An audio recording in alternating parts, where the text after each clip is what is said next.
menungso ora tataran ndi?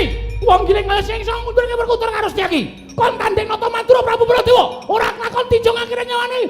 Aku meguru karo dapure selawe taun iblis lanat. Sabar. Sabar. Aja kaya ngono to, nesu ya nesu rasa bengok-bengok.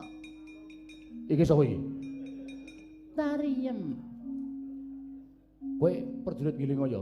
Iya dasar kebaranyata. Sama Mas. Ya ampun galake. Marai aku nepseng.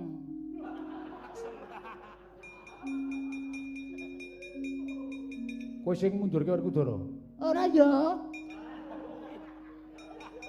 Aku ora ngundurke sapa-sapa. Wong ketemu karo aku do wedi kok dadak aku ngundurke lagi tak sumbari wis do wedi. Raden Setyaki mundur, Raden Werkudara mundur. Aku ora ndek niat sulaya, aku ora ndek niat perang. Aku pengin perdamaian.